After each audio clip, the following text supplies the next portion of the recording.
जय हिंद फ्रेंड, हिंदी और प्राइड में आप सभी का स्वागत है। Friends, UGC net paper first research aptitude जो कि आपका सेकेंड यूनिट है, उनसे रिलेटेड जो प्रीवियस ईयर में क्वेश्चन आए हैं हम उन पे डिस्कशन कर रहे हैं। अभी तक आपको ये आइडिया हो गया होगा प्रीवियस के क्वेश्चन लगा के कि किस तरीके से जो है आपका जो रिसर्च मैथोडोलॉजी है यानी शोध अभिवृत्ति उससे क्वेश्चन पूछा जाता है। तो चलिए हमने एक है कि टेलीग्राम जो है लिंक आपको पिन कर दिया जाएगा डिस्क्रिप्शन में, वहां से ऐड हो जाए बराबर अपडेट के लिए, है ना। और चलिए हम क्वेश्चन को सॉल्व करते हैं। ध्यान से आपको देखना है कि जो क्वेश्चन है, क्वेश्चन के साथ जो विकल्प दिए हैं, विकल्प के साथ व्याख्या, ये कंप्लीट आपको जो सेशन है वो आपके कॉन्सेप्ट को भी बिल्ड कर रहा है, प्लस आपको एक आइडिया भी दे रहा है कि क्वेश्चन का ये पैटर्न हो सकता है जिसको हम लॉजिक से सॉल्व कर सकते हैं। जैसे इसने कहा क्वेश्चन में कि रिसर्च जो होता है जिसको हम अन्वेषण कहते हैं, अन्वेषण में एक सामान्य परीक्षण में प्राथमिकता दी जाती है। सामान्यतः जब आप टेस्टिंग करते हैं रिसर्च में जाके, तो हम किस चीज को ज्यादा ही क्रेडिबिलिटी देते हैं, उसकी जो विश्वसनीयता है उसकी, या उसकी ऑब्जेक्टिविटी को, या उसके प्रयोग को। तो अभी भी आप एक रिसर्चर के तौर पे अपने आप को पाइए कि आप एक पीएचडी रिसर्च स्कॉलर हैं और आप शोध के लिए कोई भी टॉपिक ले लिए हैं, आप शोध में एंट्री कर चुके हैं और एट द एंड आपको कुछ नया तथ्य या कह सकते हैं कि कुछ नए कॉन्सेप्ट को बिल्ड करना है, सोसाइटी के सामने रखना है। उसमें क्या चीजें जरूरी होनी चाहिए? हमें एक रिसर्चर के तौर पे एक वैज्ञानिक प्रक्रिया के दौरान जब हम रिसर्च करते हैं, तो जो भी रिसर्चर है उससे ये माना जाता है, उससे ये मतलब कि माना नहीं, उससे ये हम कह सकते हैं कि अपेक्षा करते हैं कि वो बहुत ही वैज्ञानिक ढंग से सत्य की कसौटी पर खरा उतर के अपना जो रिसर्च कार्य है उसको पूरा करेगा। और रिसर्च कार्य को अगर बहुत ही ज्यादा आपने कहा कि सबके सामने जो है रिसर्च खरा उतरना चाहिए, उसके लिए सामान्य परीक्षण में एक विश्वसनीयता बहुत जरूरी है। इसके पहले की वीडियोज में हमने एक कॉन्सेप्ट बताया था, वैधता वर्सेज विश्वसनीयता को कॉन्सेप्ट, और हमने आपको एक एग्जांपल भी दिया था कि कैसे हमने सूर्य का एक बल्ब लाया और उसने कह दिया कि 2 साल के लिए वारंटी है, वैलिड है। और मैंने क्योंकि इस कंपनी में और सारी चीजों को देखते हुए ट्रस्ट किया, मेरा प्रीवियस का अनुभव रहा, तो मैंने कहा कि ये 2 साल की वारंटी, जो भी वारंटी वगैरह वैधता दे रहा है बिल्कुल सही दे रहा होगा, क्योंकि ये लाइट अपने आप में मतलब विश्वसनीय है। ऐसा हमने पहले के लोगों को देखा जो भी यूज किए हैं, उनका मैंने देखा है। तो जो वैधता है वो विश्वसनीयता को, मतलब कि वैधता विश्वसनीयता को कंफर्म कर सकता है, लेकिन ऐसा नहीं कि आपने विश्वास, आपने अपना परसेप्शन बनाया कि ये वैलिड होगा तो वो चीज सही है। तो ये हमेशा ध्यान रखना कि एक रिसर्च में जो है, जब भी एक रिसर्चर फील्ड में उतरता है, तो विश्वसनीयता, प्रयोग, वस्तुनिष्ठता, यानी आपने जरूर प्रयोग किया होगा, ऑब्जेक्टिफाई किया होगा, और उस पे जो है जो ट्रस्ट बिल्ड करना वो बहुत जरूरी है। तो ये अपनी रिसर्च में इसको जरूर प्राथमिकता में रखनी चाहिए। यहाँ पे देखिए जैसे 71 नंबर क्वेश्चन में कि एक प्रक्रिया के रूप में रिसर्च का अर्थ स्पष्ट करने के लिए निम्नलिखित सूक्तियों में से कौन सी प्रासंगिक नहीं है। ये सूक्तियां आपको दी गई है, क्रमबद्ध क्रिया, प्रयोग एवं त्रुटि, वस्तुनिष्ठ अवलोकन और समस्या समाधान। तो एक प्रक्रिया के रूप में जब भी आप रिसर्च करते हो, रिसर्च का अर्थ स्पष्ट करने के लिए इन सूक्तियों में से कौन सा प्रासंगिक नहीं है? क्रमबद्ध क्रिया, वस्तुनिष्ठ अवलोकन, समस्या समाधान, प्रयोग एवं त्रुटि। तो ट्रायल एंड एरर जो है ये प्रासंगिक नहीं है। जब भी आप रिसर्च करो सबसे बड़ी बात है कि क्रमबद्धता होना चाहिए। अगर आप कोई भी टॉपिक लिए कि अगर पॉवर्टी है तो पॉवर्टी क्या है, कब है, कहाँ से है, कैसे, मतलब एक आपके मतलब रिसर्च में नहीं कह सकते ना कि एक क्रमबद्धता होनी चाहिए, स्पष्ट चीजें होनी चाहिए। दूसरा वस्तुनिष्ठ अवलोकन और फिर समस्या समाधान, ये सभी होना चाहिए। ट्रायल एंड एरर जो होता है वो रिसर्च का अगर कहें तो रिसर्च में प्रासंगिक नहीं होता है, प्रयोग और त्रुटि। एक शोधार्थी है, एक रिसर्चर है, उसके अंदर क्या क्वालिटी होना चाहिए? अब आप सोचिए, आप यूजीसी नेट क्लियर करना चाहते हैं, इन फ्यूचर पीएचडी करना चाहते हैं, और आप एक रिसर्च स्कॉलर होंगे। एज अ रिसर्च स्कॉलर हम आपसे क्या उम्मीद करें कि आपके अंदर ये क्वालिटी होनी चाहिए जिससे आप कुछ रिसर्च करें। 5 साल में अगर आपने पीएचडी किया तो कुछ तो समाज में अच्छी चीज को लेके रखे ना, कौन सी कॉन्सेप्ट को बिल्ड करेंगे। उसके लिए स्वतंत्र परिप्रश्न की प्रवृत्ति, अवलोकन एवं प्रमाण पर निर्भरता, ज्ञान का व्यवस्थीकरण और सिद्धांतीकरण, उपयुक्त सभी। तो ये सारे ही चीजें एक रिसर्चर में होना चाहिए। क्यों? क्योंकि देखिए जब भी आप रिसर्च के एरिया में उतरते हैं आपके अंदर ये क्वालिटी लोग अपेक्षा करते हैं कि आप बहुत ही जिज्ञासु प्रवृत्ति के हैं। आपने ही देखा होगा जो बहुत ज़्यादा जिज्ञासु प्रवृत्ति के नहीं होते हैं, वो मतलब कि जो चीज़ें चल रही हैं उसको चलने देते हैं, उसमें कब क्यों कैसे नहीं लगाते। बट आप एक रिसर्च स्कॉलर हो ना, आप कुछ ना कुछ आपके अंदर जिज्ञासा होनी चाहिए कि ये चीज़ है तो क्यों है, कैसे है, कब है, एक्स वेरिएबल का वाई पे क्या इम्पैक्ट पड़ता है, वाई के पीछे ये क्या, एक्स का क्या कॉन्सेप्ट है। ये आपकी जब तक जिज्ञासु प्रवृत्ति नहीं होगी तब तक कुछ आप नवीन शोध को नहीं ला के रख पाएंगे। जो दूसरा ये भी है कि स्वतंत्र परिप्रश्न की प्रवृत्ति आपके अंदर होना चाहिए। आप इंडिपेंडेंट होके जो है परिप्रश्न करें, किसी पे डिपेंड नहीं होके करना है। अवलोकन मीन्स कि आप एक प्रत्यक्षदर्शी, जैसे स्वतः सामने से देखा चीज हुआ तो वो अवलोकन और प्रमाण पर, जो भी चीजें हैं आप प्रमाण पे निर्भर रहिए। ऐसा नहीं कि सुनी सुनाई बातें, आपको अपना रिसर्च है, अपनी थीसिस कंप्लीट करनी है, उसमें जो है आपकी प्रामाणिकता झलकनी चाहिए, सत्यता झलकनी चाहिए, वो गुण आपके अंदर होना चाहिए। जब भी आप सब कुछ ढूंढ लो तो उसको जब प्रेजेंट करो तो बहुत ही व्यवस्थित ढंग से हो। तो एक तो आप जिज्ञासु प्रवृत्ति के हो, तभी तो आप रिसर्च करने गए हो। आप प्रश्न बहुत स्वतंत्र होकर पूछते हो, बहुत ही प्रमाणों पे विश्वसनीयता यानी प्रमाण की सटीकता पे ध्यान देते हो, व्यवस्थित ढंग से चीजों को रखते हो। और ये नहीं होगा तो फिर आपके अंदर जिज्ञासु प्रवृत्ति है भी, कुछ इमेजिनेशन ही नहीं हो रहा है कि हम इस चीज को ऐसे भी ढूंढ सकते हैं, ये चीज ऐसे ही हो सकता, यानी कल्पना शक्ति, रचनात्मकता, ये आपके अंदर होना चाहिए। और योग्यता तो होना ही चाहिए, धैर्य भी होना चाहिए, क्योंकि बहुत टाइम टेकन प्रोसेस होता है रिसर्च वगैरह करने के लिए।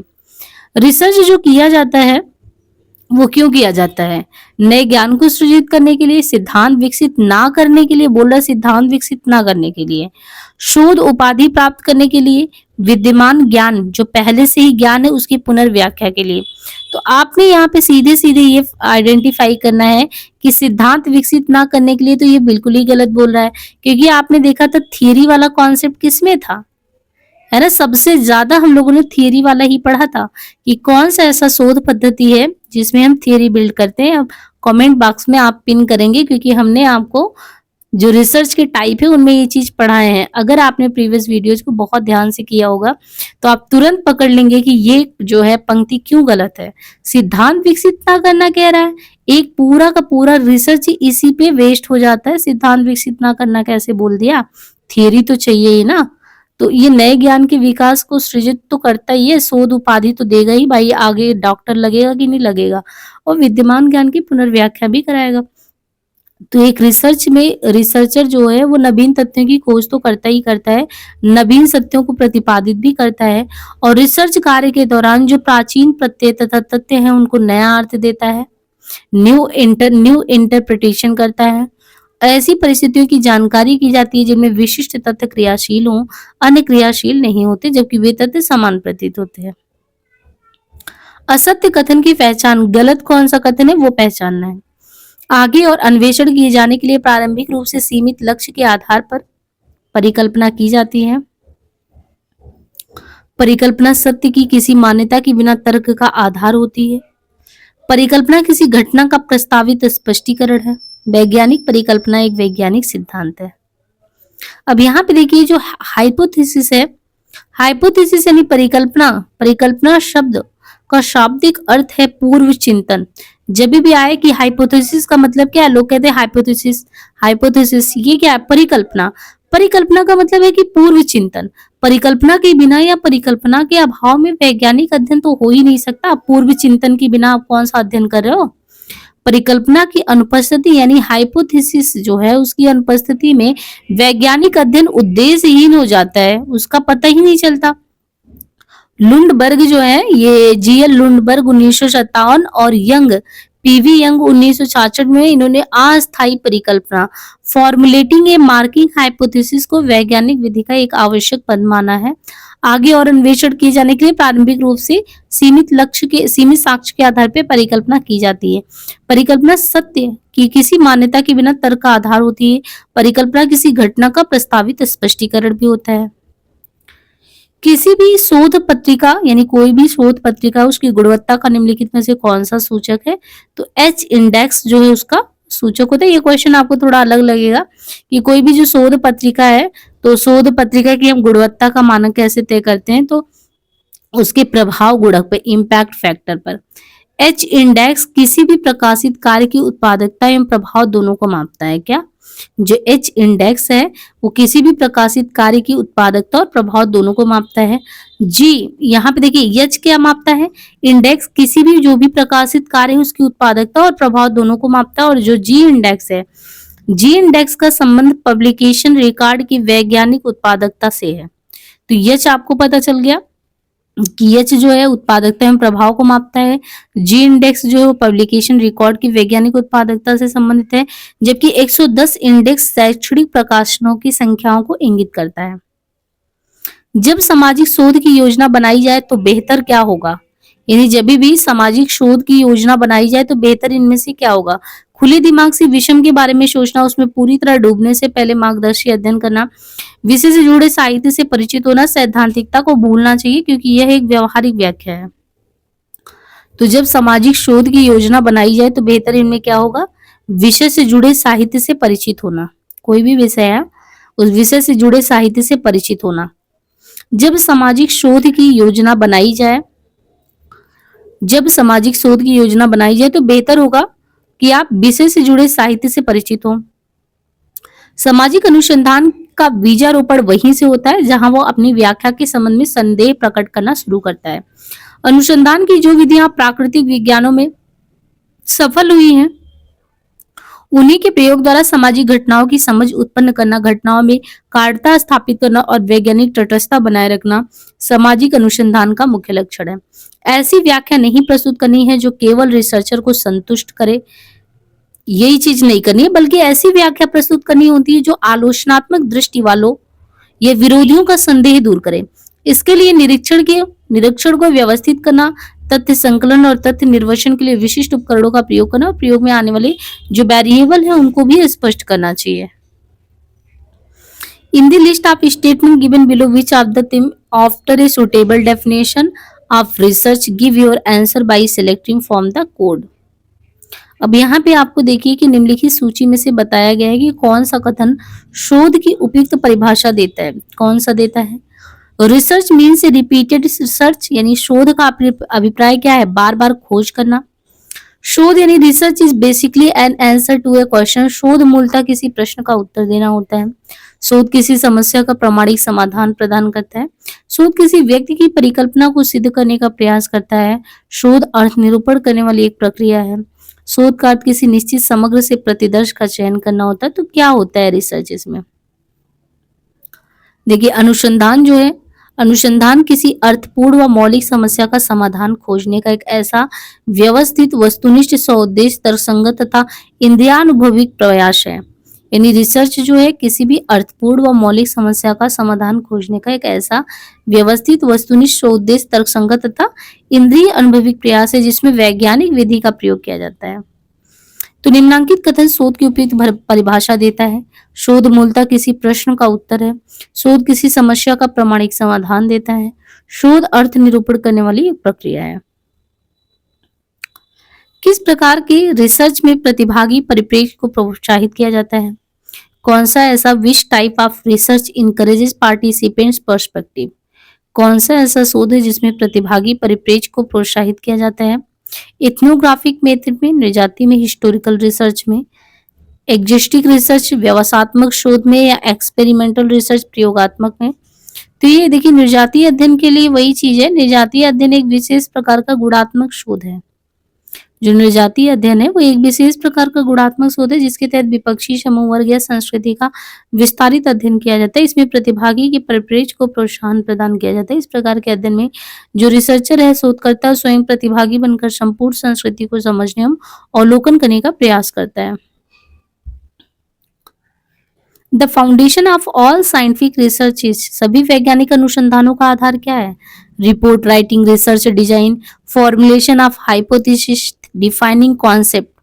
जितने भी रिसर्च होते हैं, ऑल साइंटिफिक रिसर्च का फाउंडेशन क्या होना चाहिए?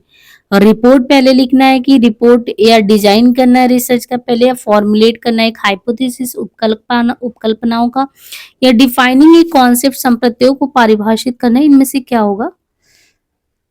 देखिए संप्रत्ययों को परिभाषित करना जो है ये दिया है, जिसे संप्रत्ययों को परिभाषित करना सभी वैज्ञानिक अनुसंधानों का आधार है। संप्रत्यय अर्थात जब कोई प्रतीक उभयनिष्ठ गुणों से युक्त वस्तु या घटनाओं के लिए प्रयोग किया जाता है तो उसे संप्रत्यय कहते हैं। शिक्षा, मनोविज्ञान तथा समाज कार्य ऐसे व्यवहार परक विज्ञान है जिनमें वैज्ञानिक विधियों द्वारा ही अनेक प्रकार के शोध कार्य किए जाते हैं। ऐसी विधियों द्वारा किए गए अनुसंधान कार्यों को वैज्ञानिक अनुसंधान कहते हैं। शोध अभिकल्प, शोध के उद्देश्य के आधार पर अध्ययन विषय के विभिन्न पक्षों को उद्घाटित करने के लिए पहले से ही बनाई गई योजना की रूपरेखा को शोध अभिकल्प कहते हैं। प्रतिवेदन लेखन, किसी प्रकरण, घटना, कार्य योजना आदि के बारे में स्पष्ट देकर या छानबीन करके जो लिखित रूप में परिपूर्ण विवरण से प्रस्तुत किया जाता है उसे प्रतिवेदन कहते हैं। उपकल्पनाओं में अप्रत्यक्ष तथ्यों के बारे में शिक्षित अनुमान को उपकल्पना या परिकल्पना या अभिकल्पना निरूपण कहते हैं। निम्नलिखित में से कौन सा एक विकल्प गलत है? सिस्टमेटिक यानी योजनाबद्ध, इंट्यूटिव जिसको अंतर्ज्ञानात्मक कहते हैं, कंट्रोल्ड नियंत्रित, इंपिरिकल जिसको अनुभविक कहते हैं। तो वैज्ञानिक शोध में कौन सी बातें होती हैं जो होती हैं? तो वैज्ञानिक शोध में देखें तो योजनाबद्ध, नियंत्रित, अनुभविक, परंतु अंतर्ज्ञानात्मक का संबंध वैज्ञानिक शोध से नहीं होता। तो वैज्ञानिक शोध में एक तो योजनाबद्ध, नियंत्रित और अनुभाविक होता है। तो यहाँ पे देखिए हमने कुल 80 क्वेश्चन लगभग इसी टॉपिक से कर लिए हैं। बहुत कुछ आपको अब क्लियर हो रहा होगा, टॉपिक भी बहुत अच्छे से क्लियर हो गया होगा, ऐसा हम उम्मीद करते हैं। मिलते हैं जल्द ही नेक्स्ट सेशन में और चैनल को लाइक शेयर सब्सक्राइब करना ना भूलें फ्रेंड्स। आज के लिए इतना ही।